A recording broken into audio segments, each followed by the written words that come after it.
Looks like I'm about to enter the world of solid state. A neighbor of mine had this Sony stereo sitting out in his front yard at a garage sale. I don't even know what he was asking for it, but we got to talking about it, and he's had it in to be repaired before, and the guy told him it was going to cost him $100. I don't think he cares that much about it. It's, you know, it's kind of old. He doesn't really need it. Kind of wants a little bit more room. It's got some big floor speakers that go with it.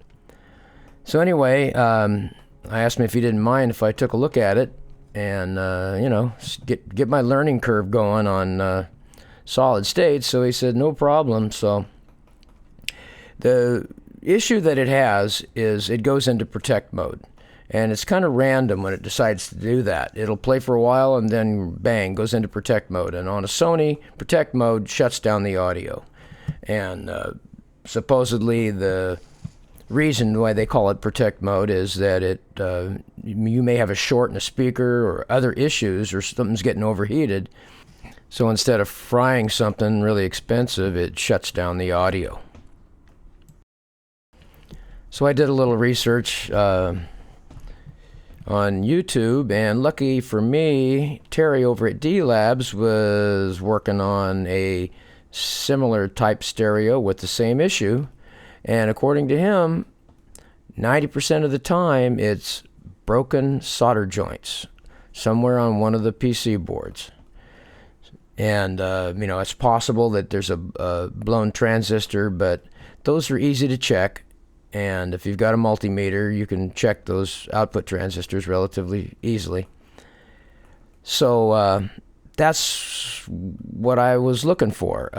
When I opened it up, I was kind of looking for a big black stain someplace where I could see something had blown up, but nothing like that appeared. So it looked like I was going to have to start digging. So the first thing I'm going to do is start checking into this output board and look for broken solder joints, or a shorted out wire, or maybe a component that had gone bad. But I looked it over pretty good, and I didn't see anything. So I just put that back in there and moved on. So the next thing on the list was the rear amp board. It's pretty easy to get to, and it controls the output to the rear speakers. And I noticed right away the scorched area around that IC chip that that I have my thumb on. It's called the power amp, that particular chip is. So I turned the board over and I'm looking at it, and it's scorched on both sides. And closer inspection, you can see that every one of the solder joints for that chip was totally broken loose. They might be making connection, I don't know, but it's, you know, it's obviously that needs to be remedied. So that's what I did. So I started soldering all those back up, and being careful not to get any solder bridges in there, because that'll cause some real problems. Then I put it back on and tested it out, and nope, same issue. Looks like we're going to have to dig a little deeper. So I started pulling connectors and removing boards, and figured I was going to have to take this thing all the way down to the main board and look at everything. Just scour the back sides of all these boards looking for bad solder joints. And boy, did I find some. So finally I'm down to the main board, which supplies the output power for the front. There's a front, back, and center on this on the output channel. So there's 5 amps altogether.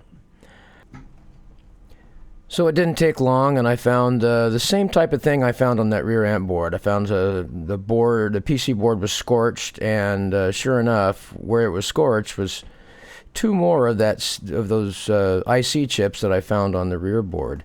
And I had the same situation with both of those. I started pushing the chip around a little bit, and sure enough, all of the solder joints were loose. I was going to try something here with my camera I've never done. I got my magnifier in there, and you can see that when I move that IC chip from the other side, you could just see the joints are just all broken loose. It just wiggles back and forth. At least I hope you can see it. There it goes.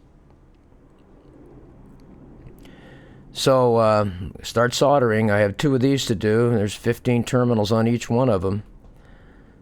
And I got those all soldered up, and I found some more issues with some relays that I soldered up and a couple of IC chips, and decided to go ahead and put it all back together and see what happens. There's 6 actual PC boards on this thing that have to be reconnected, and plus there's the front that has all the controls on it. And there's numerous edge connectors and ribbon cable connectors. And what's kind of cool about the way Sony did this is all of the edge connectors, or at least the pin connectors, the connectors were all a different size, so you could not really mix anything up there. And the same with those edge connectors. They were the same. They were all different widths, so there's really no danger of getting something crossed up. I want to get a new camera so I can get better close-ups, but getting a new camera for this turned into a real pain in the ass, which I'll save for maybe a different video, not this one. So I got this thing back together, and I hit the start button, and away she went.